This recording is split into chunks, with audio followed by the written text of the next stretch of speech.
Welcome back, underdogs, misfits, and other little lunatics. Okay, so we are still reading What Dreams May Come, which is one of my favorite movies. It's my first time reading this book, and it's such a good read.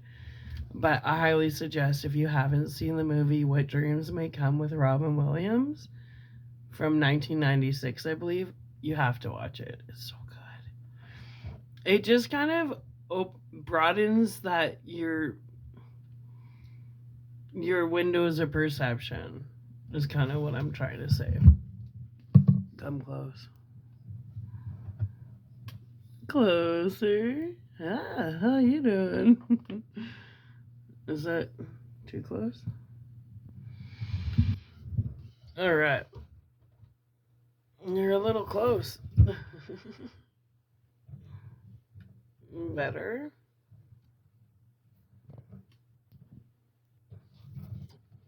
Better. All right. Losing and Forever. Hold on. Gotta put the other chapter up where they belong.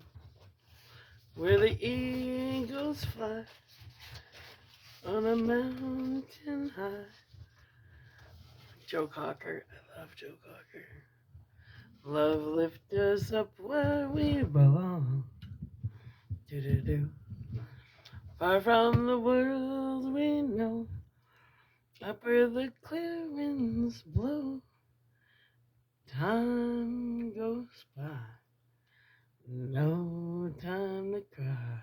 Anyway, enough of Joe Cocker. Let's go talk about Anne. Okay. Oh no, that was just a downloaded song. I don't know why. Anyway, Losing Anne Forever. Well, that's unfortunate. Okay. Deja vu can be a ghastly term depending on the moment one relives, and it was with a sense of cold, devouring oppression that I moved through mist toward the building ahead. Release me from this black, unending nightmare. I recalled that plea in my mind. It was reoccurring now. I have been here before. The further thought assailed me. It didn't help that Albert walked beside me this time. Despite his presence, I was isolated with my private fears as I walked into the church. As before, the pews were filled with people. As before, their forms were gray and faceless. As before, I drifted down the middle aisle, trying to understand why I was there. I didn't know what church it was. I only knew that this time I could not hear Anne's weeping because Anne was dead. There were in the front row, sitting close together. The sight of them made me cry out in despairing recognition. I could see their faces clearly, paled and drawn by sorrow, tears in their eyes and trickling down their cheeks. Emotion brought forgetfulness. Without thinking, I moved to them and tried to put my arms around them. Instantly, I knew they were oblivious to me. Staring towards the front of the church. The agony I'd felt at my own funeral returned, doubled now because I knew the funeral was Anne's. I looked around suddenly, a thought occurring tome. I'd been an observer at my own funeral. Was it conceivable? No, Chris, Albert said. She isn't there. I avoided the sight of my children, unable to bear the expressions on their faces, the knowledge that they were alone now. This woman was beloved in many ways, I heard a voice intone. I looked towards the altar and saw the vague form of the minister delivering his eulogy. Who was he, I wondered? I didn't know him. He didn't know Anne. How could he speak of her as though he did? As wife and mother, friend and companion, loved by her late husband, Christopher, and by her children, Louise and Marie, Richard and Ian. I turned away from him in distress. What right did he have to say? The thought evaporated as I saw what Albert was doing. He was standing in front of Richard, his right hand on Richard's head, as though he were bestowing a wordless benediction on my son. What are you doing? I asked. He raised his left hand, saying nothing, and I knew he wanted silence. I stared at him. In several moments, he left Richard and moved in front of Marie, placing his hand on her head in the same way. For a moment, the sight of her staring directly at his solid, Timmy body, without seeing it, struck me as bizarre. I wondered once more what Albert was doing. Then I turned away again, too agonized to face the sight of Marie.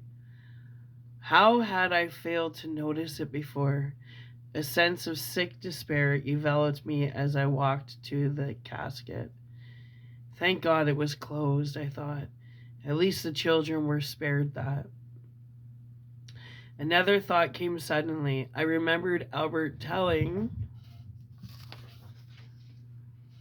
me at my funeral that I could look inside the casket if I tried. Was that also true now?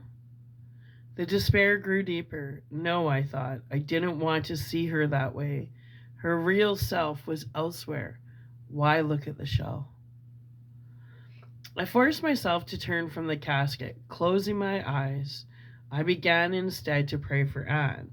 Help her to find peace. Please help her to be comforted. I found my gaze returning to the children. Once more, the pain of seeing them became intense. Please be done, I thought to Albert.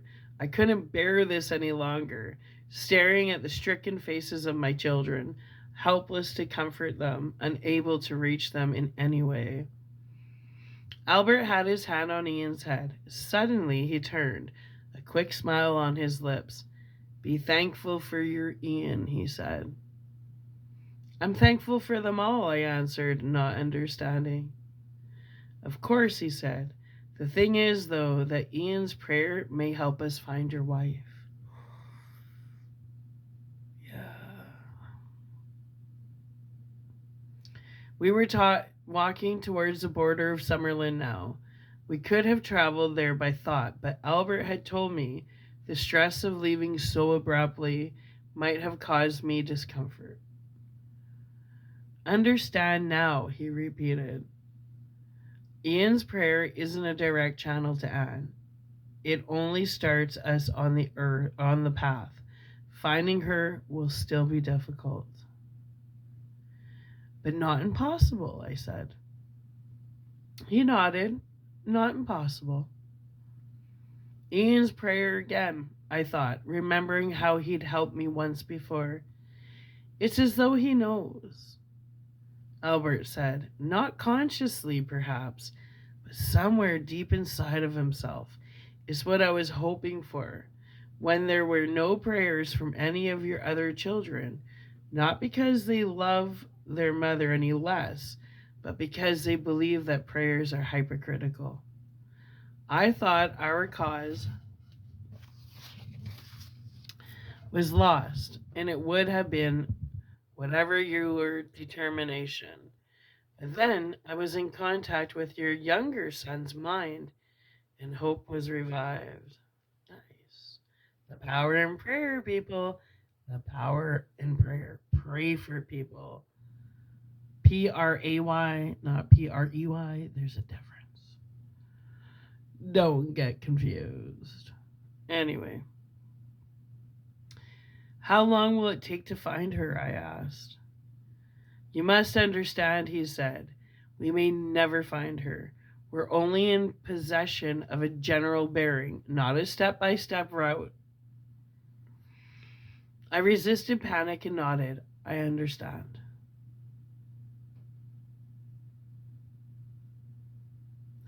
I said, let's hurry though. Albert stopped. We were walking by a large, attractive looking park with the site was anomalous. A tall iron fence around it. Chris, come in here. With me, Albert said. I have something to say before we continue. I wanted to go on as fast as possible, not stop and listen. But the urgency in his voice permitted no other course, so I walked beside him through a gateway to the park, past an ornamental pond. I noticed that it had no fish in it, and that the soil around its bank looked somewhat drab. I noticed too at that point that the shrubbery and plants were limited and, while certainly not ugly, were in no degree as verdant as the other growth I'd seen in Summerland. The grass too had what looked like bare spots. Across the park I saw some people ambling slowly, others seated on benches. None wore robes, but instead were dressed in fashionable earth clothes. They didn't look very pleasant. Their expressions, those of false dignity. Those on the benches sat stiffly, faces set. Everyone I looked at had an air of postured nonchalance. None were speaking. I was about to ask about them when we reached a bench which, oddly, I thought looked somewhat in need of paint. Albert gestured toward it and asked me to sit. I did so, and he took his place beside me. I'm walking you to the edge of Summerland for 2 reasons, he began. The first, as I've told you, is to let your system gradually adjust to rather unpleasant alterations in environment. Well, yeah, they're going to the realm of hell. That's pretty unpleasant. Pretty low vibration, and he can get stuck there if he can't pull himself out of that resonance. It's a big risk, for sure. The other is to get you used to walking again as a means of locomotion. Once we depart from Summerland, we'll be subject to the grosser atmosphere of where we'll be and unable to travel by thought. I looked at him curiously. Is that what he'd stopped to tell me? Most of all, he continued, answering my question instantly. I want to emphasize the profound danger you will be in when we're traveling through the lower realm. You found our visit to your wife's funeral disturbing.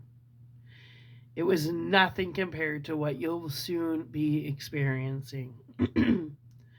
While we were at the funeral, we maintained a distance from the influences of that level. In the lower realm, we will have to actually take on those influences in order to function.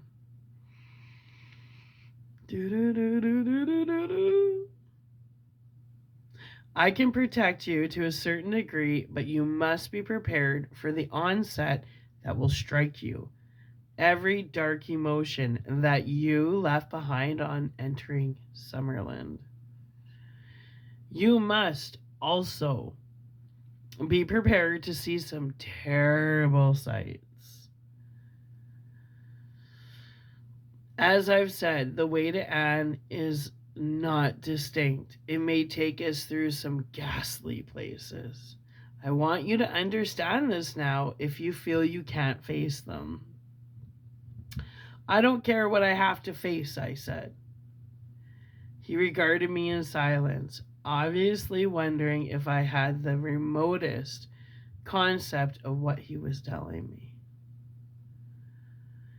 Very well, he finally said, assuming that you have the strength to resist what you'll have to face. I warn you, with the greatest emphasis of the dangers which will threaten you if and when you actually find Anne.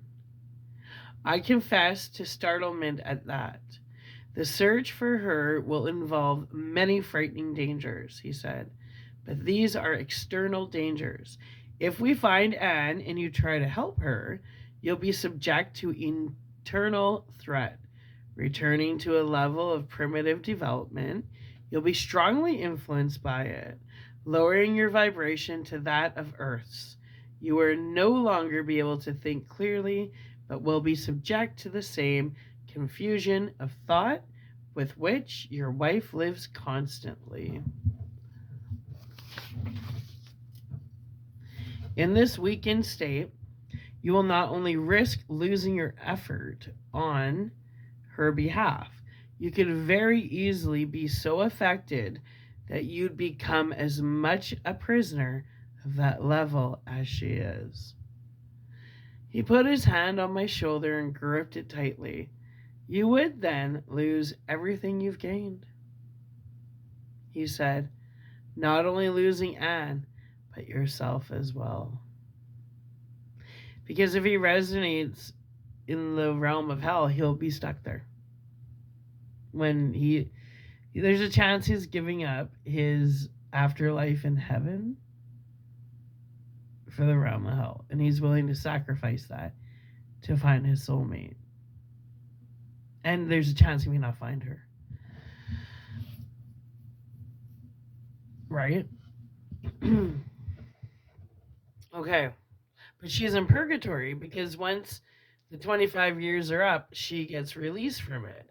But if he gets trapped there and nobody is going to go into the pits of hell to find him, he's stuck there for eternity. It's a huge risk.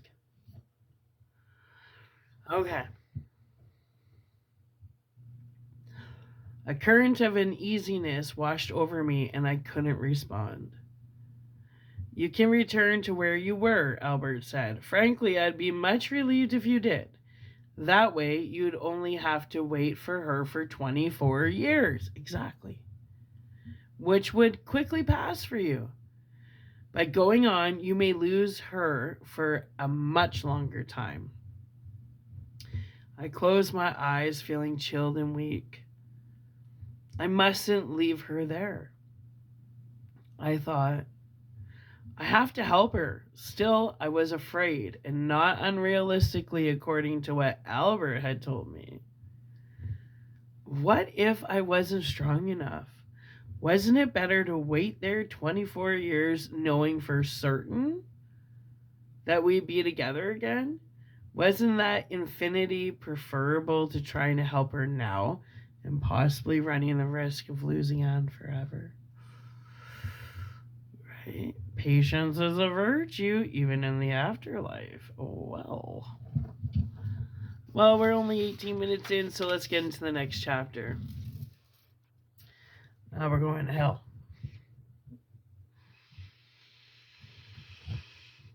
Okay, let's get dark. Inside the lower realm. Alright, you ready? I'm ready. Gentlemen.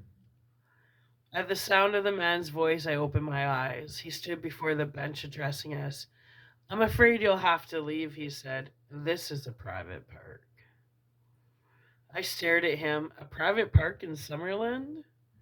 I began to speak, but Albert cut me off. Of course, he said. We didn't realize. That's quite all right, the man replied. He was a middle-aged, distinguished-looking, dressed with care. If you'll leave immediately, he told us, no more needs be said. Right away, Albert agreed. Rising from the bench, I looked at him, not understanding.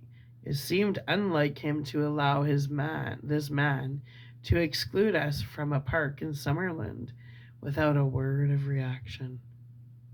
I stood and began to speak again, but Albert took my arm and whispered, "Never mind." The man observed us with polite remoteness as we started towards the gateway. "What is this?" I asked. "It wouldn't help to challenge him," Albert told me. "He wouldn't understand. These people here are in a strange condition. In life, they never did actually harm. They never did actual harm to anyone and are causing no harm here. Hence the relative graciousness of their surroundings. On the other hand, there is no way to pierce their shell of affectation. They live in a limited existence which they, nonetheless, believe to be completely appropriate to their class. They think they're in a smart location, you see, a spot restricted to those of their social standing. They have no conception of the fact that in Summerland, there are no sets of cliques. They are living a delusion of group superiority which words cannot affect." I shook my head as we left the park. "Grotesque," I said. "It's nothing compared to what you face if we continue on." We walked in silence for a while. Somehow, I sensed that we were not continuing towards the end of Summerland, but circling where we were. Albert giving me time to make up my mind. Circles. At last I did. "Since the risk is mine, not Anne's," I said, "I want to continue. She can only be helped." "Except," he reminded me, "in the sense that if you become imprisoned in the etheric world, your reunion could be delayed." He stopped, and I knew he'd been about to tell me how long our reunion might be delayed. 100 years? 1,000? Fear took hold of me again. Was I foolish to attempt this? Wasn't 24 years preferable to...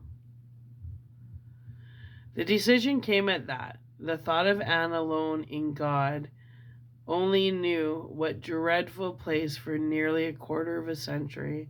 I couldn't let that happen without trying to help. I wouldn't. "All right," Albert said, knowing my decision as I made it. "We'll go on then, and I admire your devotion, Chris. You may not realize it yet, but what you're about to do is very courageous." I didn't reply, but as we walked on, I realized that, subtly, we had altered our direction and were, once more, moving towards the end of Summerland, or the edge of Summerland.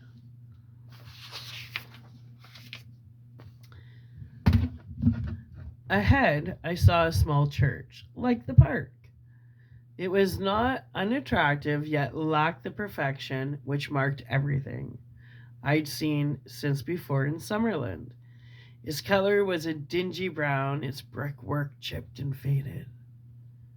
As we drew closer to it, I began to hear a congregation singing, weary of earth and laden with my sins. I gazed at heaven and longed to enter in. I looked at Albert, startled. "But they're here," I said. "They don't know it," he replied. "So they spend their time singing dreary hymns and listening to dreary sermons." I felt a sense of anxiety pervading me again. If it could be like this in Summerland itself, what would it be like when we left this realm entirely? Albert stopped. We faced a stretch of flinty ground with patches of grass that looked dry and wasted. See, it's getting darker. The environment's getting a little more raunchy. We'd better change our clothing now, he said. Wear shoes. I was about to ask him why, then knew he wouldn't have suggested it if it weren't a necessity. I concentrated on the change. The fluttering sensation on the surface of my skin seemed slower there, as though it labored. I looked down, seeing with a start that once more I was wearing the outfit I had on the night of the accident. I turned my gaze to Albert. He was wearing a blue shirt and trousers, a beige jacket. The clothes I was wearing when they took me to the hospital, he said. I felt myself grimace as he spoke. Is it going to be like this from now on? I asked.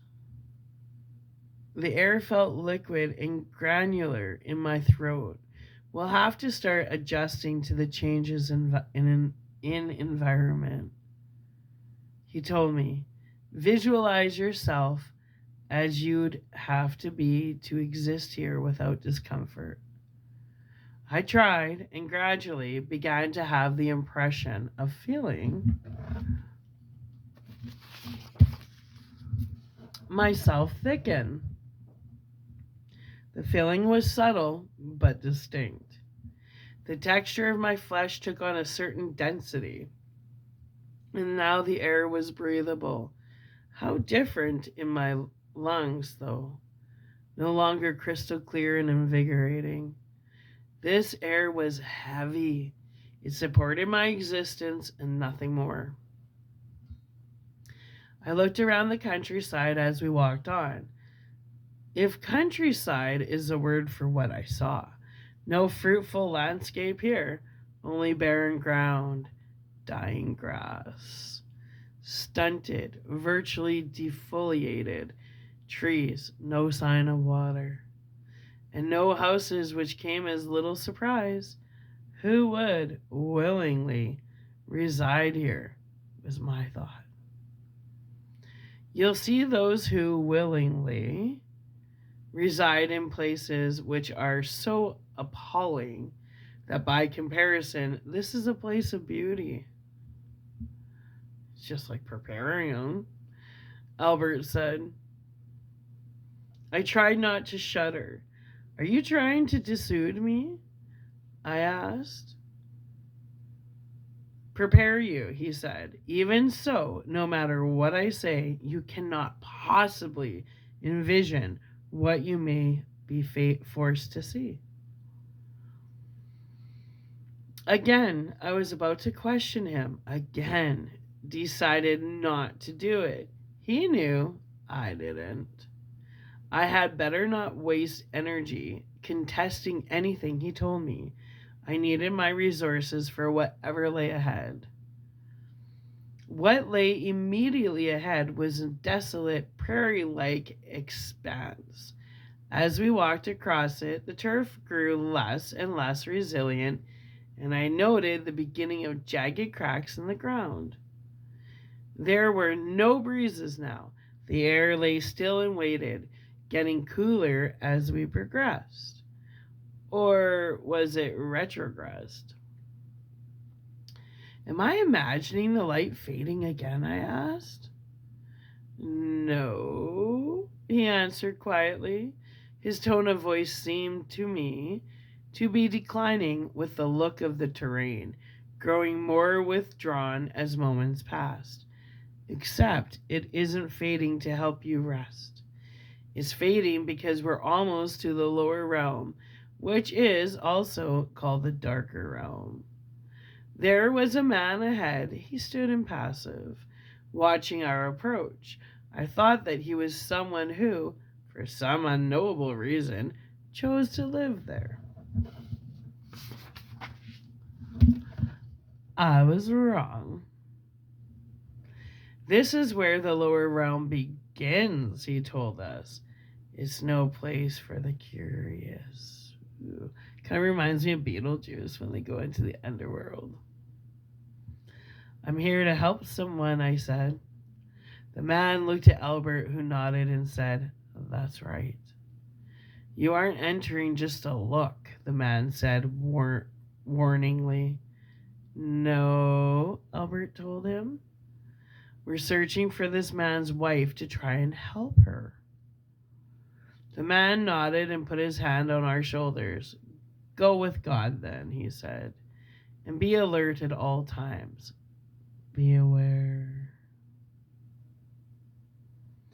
Albert nodded again, and the man removed his hands from our shoulders. The very second we crossed the border, I was uncomfortable, oppressed, filled with an almost overwhelming desire to turn and flee back to that safer place. I had to will myself from retreating. Tell me if you want to go back, Albert said. He had gotten my thought, or was it obvious what I'd been thinking at that moment? All right, I said. No matter when you feel it, he added. I knew then that he couldn't reach my mind anymore. We had to speak aloud now, don't we? I said.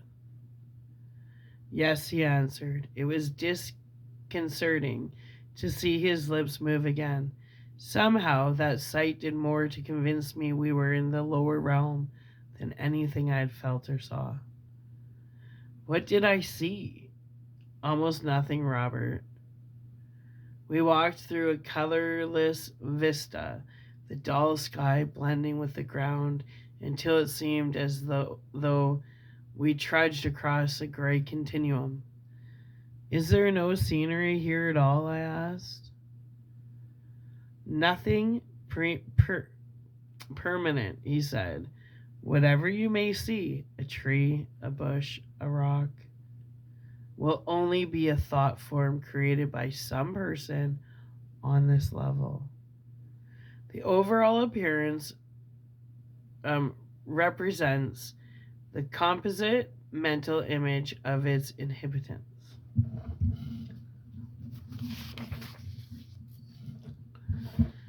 This is their composite mental image, I asked.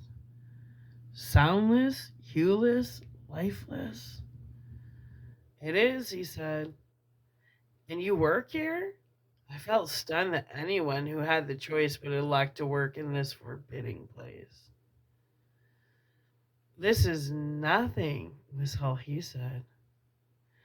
I was not mistaken in my observation. His voice was less than it had been in Summerland.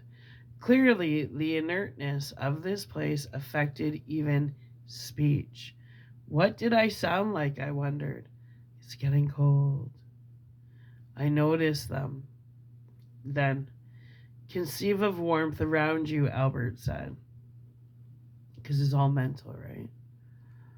I tried discovering that. Gradually, the cold became less harsh. Is it better? Albert asked. I said it was. It's like mind over matter, this whole book, basically. Okay. Remember, though, he told me, as we travel further, it will require more and more adaptive conversation or concentration on your part to adjust to the effects of the environment. A concentration which will grow harder and harder for you to command. I looked around, a new uneasiness beginning. It's getting dark now, I said. Conceive of light around you, Albert told me. Conceive of light? I thought. I tried, although I couldn't understand how it could help. It did, however. Bit by bit, the shadows gathering about us started to lighten. How does it work? I asked. Light here is obtained exclusively by the action of thought on the atmosphere, he told us. Let there be light is more than just a phrase. Those who come to this realm in an unprogressed state are quite literally in the dark, like the dark night of your soul. So if you don't deal with it during your earth life, you gotta deal with it after. So just do your shadow work, because if you don't do it now, you'll do it in your afterlife. And I don't think anybody wants that, right? Right. Let's continue.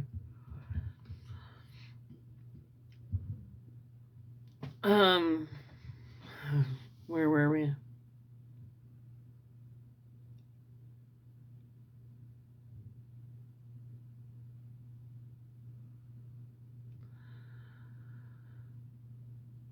Okay, conceive of light. Conceive of light around you, Albert told me. Conceive of light, I thought? I tried, although I couldn't understand how it could help. It did, however. Bit by bit, the shadows gathering about us started to lighten. How does it work? I asked. Light here is obtained exclusively by the action of thought on the atmosphere, he told us. Let there be light is more than just a phrase. Those who come to this realm in an unprogressed state are quite literally in the dark. Their minds not advanced enough to produce the light which would enable them to see. Is that why they can't go higher? I asked, thinking uneasily of Anne, because they actually can't see to find their way. That can be part of it, he said. However, even if they could see with their eyes, their systems would be unable to survive in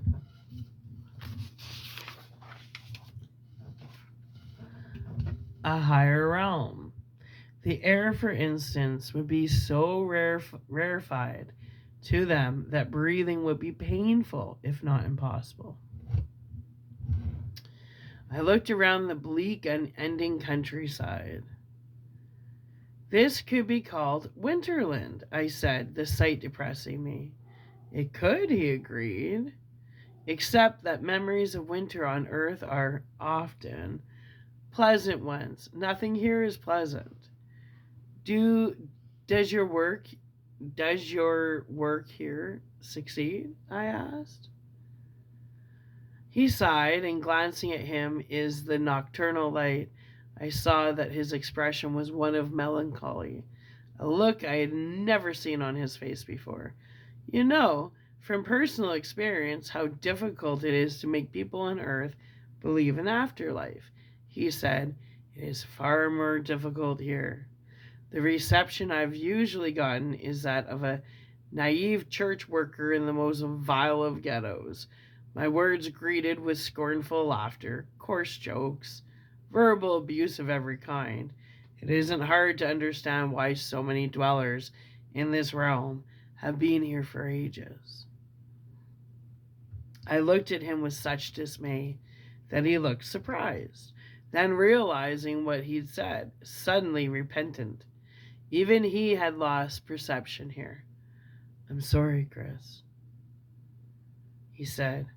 I didn't mean that Anne would be here that long. I told you how long. He sighed again. You see what I mean about the atmosphere of this place affecting one's thinking? Despite what I believe, I've already let it work on my convictions. The larger truth, of course, is that every soul will eventually rise. I've never heard of any spirit being permanently abandoned, no matter how evil. And your Anne is far from evil. And all I intended to say is that there are misguided souls who have been in this realm for what amounts to them, at any rate, to an eternity. He said no more, and I did not pursue it. I didn't want to think of Anne being held here endlessly, or of myself a prisoner inside the lower realm. Right?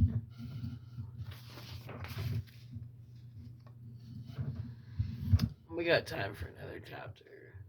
Entry to dark thoughts. It's getting darker and darker. There was an odor in the air, a smell which I could only describe as one of corruption. Ahead lay what appeared to be a sprawling collection of hovels. I say a village, but there seemed no arrangement to the shacks and huts. What is this place? I asked. A gathering place for those of similar nature, Albert said. She isn't. I began to ask, then couldn't finish, the idea too dismaying to voice. I don't think so, Albert answered. I was going to say thank God when it occurred to me that where Anne was might be worse than this. I tried to resist the thought but was unable to dislodge it. I knew it was unjust to her, but couldn't help it. The baleful influence of the realm was affecting my mind. There was no sound ahead as we approached the haphazard jumble of shanties. All I could hear was the scuffing of our shoes on the gray, flinty soil. Like lifeless. The whole environment is like lackluster in life, right? Off to our right, I saw some people moving aimlessly, others standing motionless, all dressed in shabby clothes. Who were they, I wondered?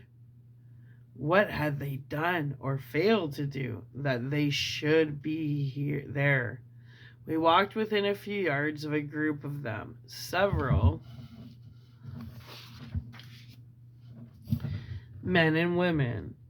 Even though Albert had said he didn't think that Anne was there, I found myself looking closely at the woman.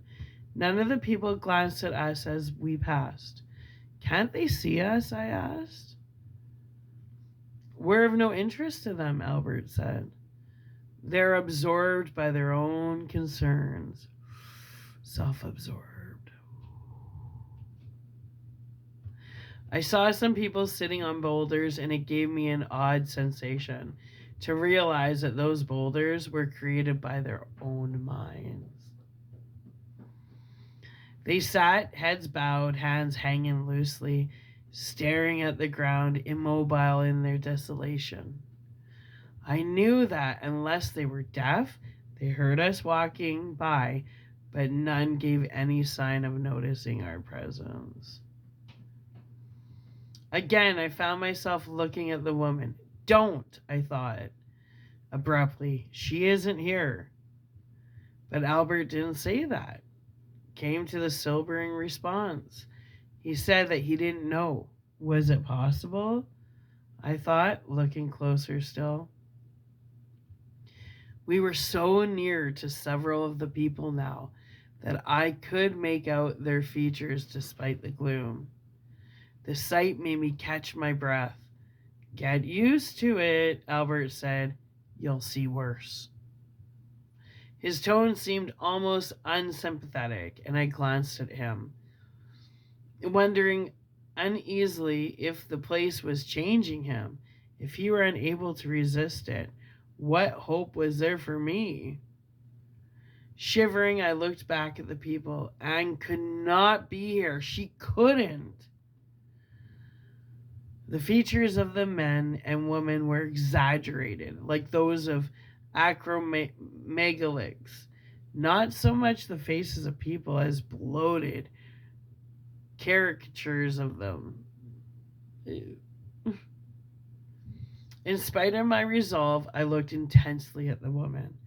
Was that Anne's malformed face? I fought it off. No, she wasn't there. She isn't here, is she? I pleaded moments later, not strong enough to retain conviction. No, he murmured, and I exhaled long and hard. We passed a young man lying on the ground, his clothing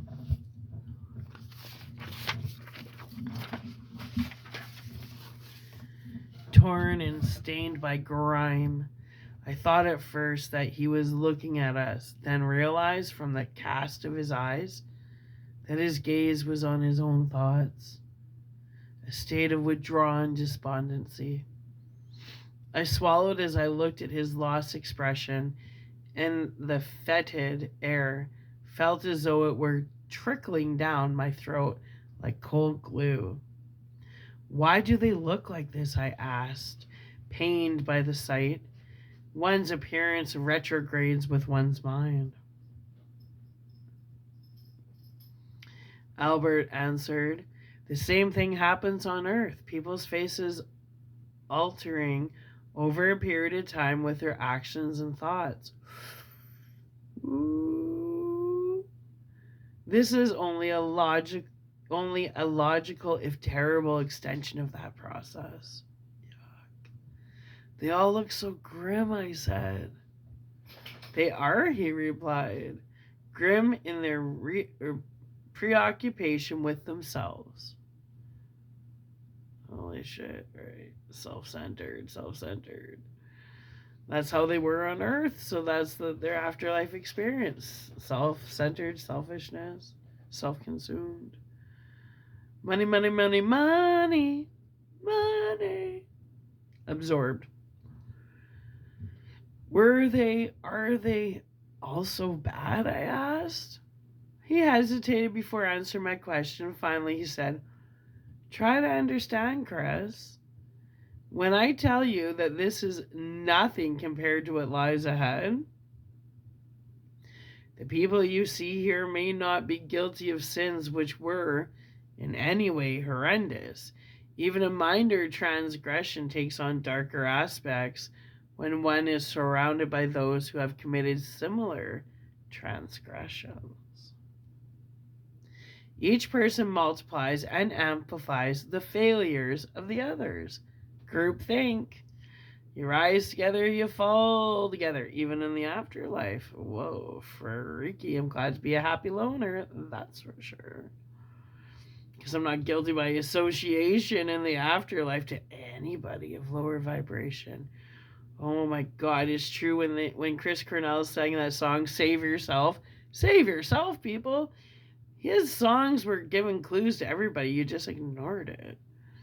Anyway, I digress. Each person multiplies and amplifies the failures of the others. Misery loves company is what they say on Earth. It should be misery in company grows ever worse, right? There's no balance here, you see. Everything is negative, and this reverse animation feeds upon itself, creating more and more disorder. This is a level of extremes, and extremes of even a lesser nature can create a painful habitat. You see their auras? I hadn't noticed in the paucity of light, but as he called them to my attention, I did. All consisted of drab shades of gray and brown, dismal, muddy colors. These people are all the same, then, I said. Copy and paste. Copy and paste your favorite idiot. Sorry. Fundamentally, Albert replied, which is one of the curses of this realm. There can be no rapport between the people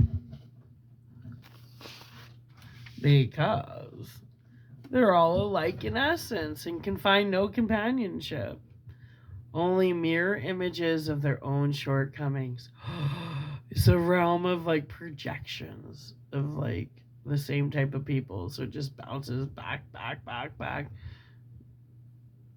That's like a tennis ball in a room going from wall to wall to wall to wall nonstop. Do your shadow work, people. You don't want this afterlife. Anyway, abruptly, Albert turned to his right. I looked in that direction and saw the first, relatively rapid movement I'd observed in this place. The lumbering hobble of a man behind a hut. Mark, Albert shouted. I looked at him in startlement. He knew the man? Albert sighed unhappily as the man remained out of sight. He always runs away from me now, he said. You know him. I've been working with him for a long, long time. he answered. They've been times when I thought I'd almost gotten through. Convinced him that he wasn't a prisoner here, but he brought himself to such a plight. He shook his head. He won't believe it, though. Who is he? I asked. A businessman, he said. A man who in life concerned himself with nothing but the acquisition of wealth. He spent almost no time with his family or friends. Days and nights for 7 days a week, 52 weeks a year, he thought only of monetary gain. And yet he feels betrayed. He thinks he should be rewarded for what he did. I worked damn hard, is his constant lament. No matter what I say, he tells me that, as though his total absorption in profit was his own justification. As though he had no responsibility to anyone or anything else. An occasional donation to some charitable cause convinced him of his generosity. Sure, bud. Remember Marley with his chains? Albert asked. The simile is apt. Mark is encumbered with chains too. He just can't see them. I looked to my left and stopped in sudden alarm as I saw a woman who looked so much like Anne that I was sure it was her and started towards her. Albert held me back. It isn't Anne, he said.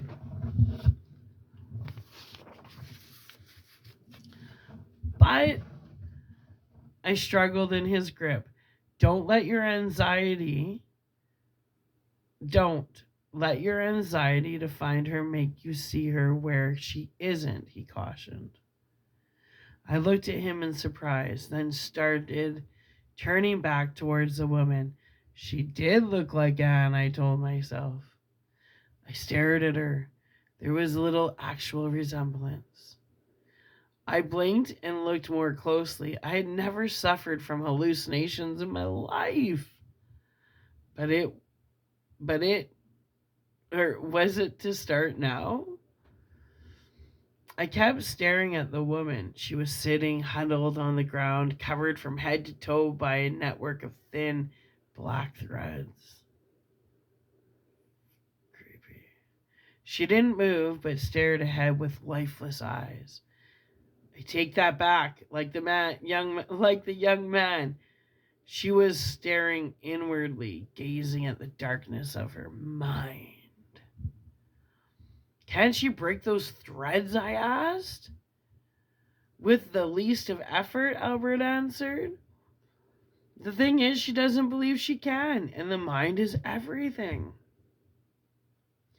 I'm sure her life on earth must have been one of great self-pitying frustration. Here, that feeling is exaggerated to the point you see. I thought she looked like Anne, I said, confused. Remember what the man said, Albert told me. Be alert at all times. I looked at the woman as we walked off. She didn't look at all like Anne. Still, she made me wonder. Was Anne in a similar plight? Imprisoned in some other place like this? The thought was harrowing.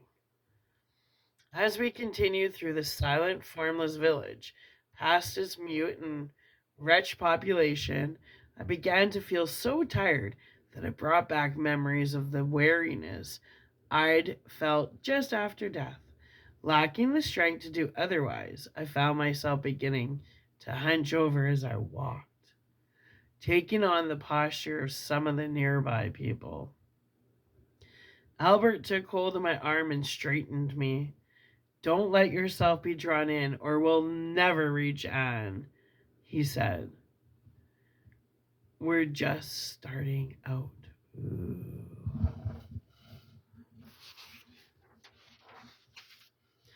I forced myself to walk directly, concentrating on resistance to the weariness.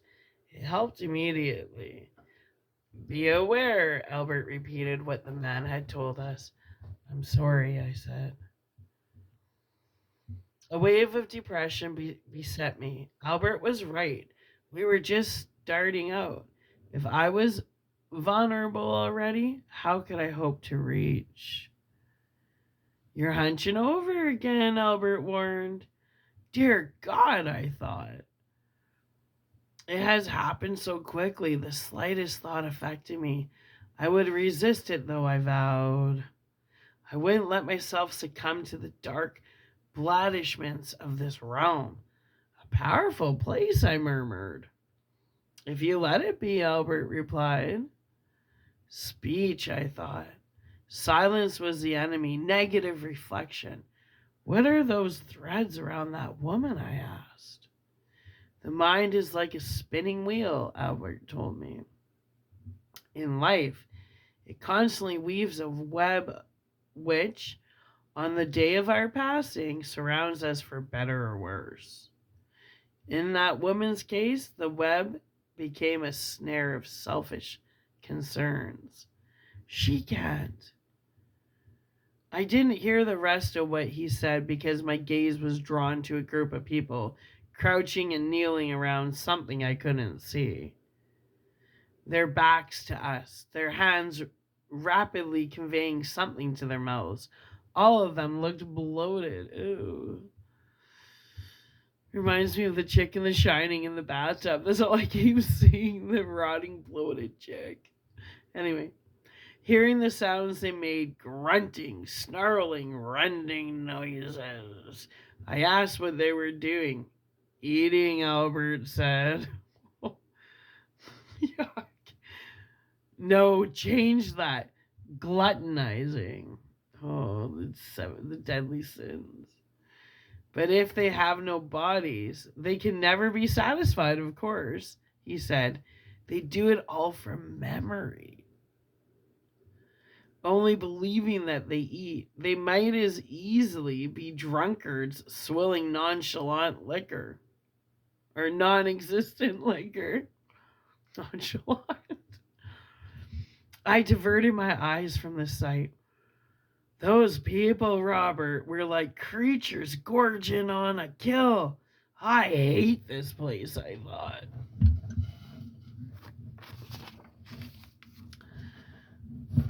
Chris walked erect, Albert said.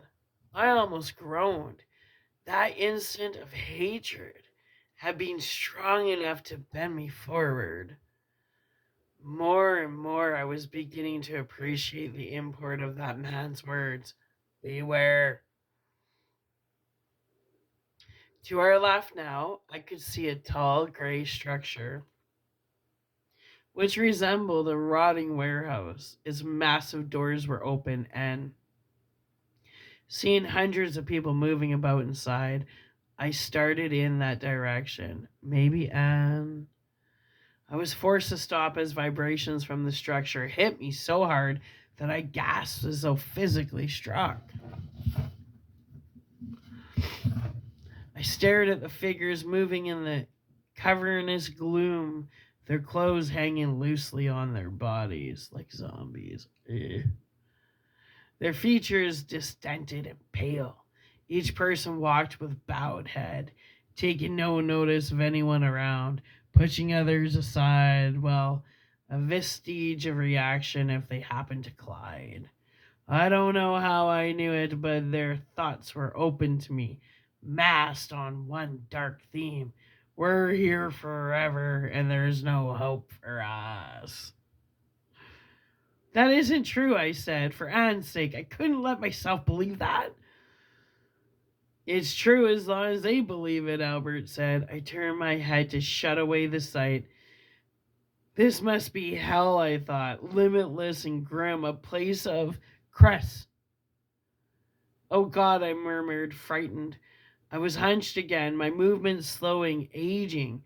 Would I never be able to resist the baleful influence of this realm? Was there no hope at all that I... Chris! Albert stopped and forced me upward. Holding my arms tightly, he gazed into my eyes, and I felt a flow of something coursing through my body, restoring energy. You've got to remain alert, he said. I'm sorry, I muttered. No, don't be. Be strong, I told myself. Itchy nose. I tried to concentrate on resisting as we moved on through the nebulous light, leaving the dingy sprawl of huts behind.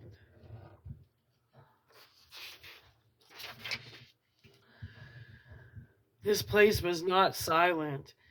As we neared it, sounds of anger and contention rose in volume. People squarreling, their voices strident, savagely vindictive. Soon I saw them. No one touched another person. Contact was entirely by words. Vicious, cruel, assaulting words. A malicious haze hovered just above the people, an intermingling of their murky auras, ugly red flashes of fury darting between them. Albert had warned me that we approached an area where violent spirits crowded together.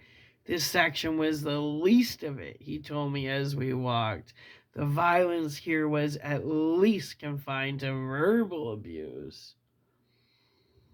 Is this a place you've gone to before? I asked. I had to speak loudly to make myself heard. One of them, he answered. As we circuited the mobs of clashing people, I began to feel their icy thrusts of venom at us. They didn't even know who we were, yet they hated us completely. Can they harm us? I asked uneasily. No, not if we refuse to accept their wrath, Albert told me. They're far more likely to do harm to living people who aren't aware of their existence. Fortunately, their mass thought rarely focuses. If on occasion it does, stronger mentalities above become aware of it and dissipate the output so it cannot hurt the innocent on earth. Sounds like the crossroads. Of course, there are individuals on earth whose nature is receptive to these thoughts, who provide an access to them. Ooh, open vessels. See, we're all vessels. Now, these people in this realm, or these energies, when you're on a low vibration, you're open vessel, these little freaks can jump in and use and abuse you. Raise your vibration, people. Do your shadow work. Come meet me on the other side. It's wonderful. Let me tell you. Anyway. Of course, there are individuals on earth whose nature is receptive to these thoughts, who provide an access to the open, non-playable characters. Fix your shit, people. This stuff's real, man. These cannot be helped. That's the pitfall of free will. Any man or woman possess the capacity to give entry to dark thoughts. All right, we just hit past an hour, and that's the end of that chapter. Now, and we haven't even hit hell yet. No, the gates. Well, when we come back, we're going to start off with the floor of hell. Ooh. Well, I hope you're enjoying hearing this as much as I'm enjoying reading it. This is such a different experience reading it over watching the movie. Like, I'm like so into this. I might read all night long, all night. Because this is such a good book. Yeah. Where are we on page? I think we'll have less than 100 pages left. No. Yeah, we have about 100 pages left. Just under 100 pages. You know I can do it. I can go all night long. Anyways, reading that is. All right. Underdogs, misfits, and other little lunatics. Hope you continue on the journey with me. Love you. I'll be back.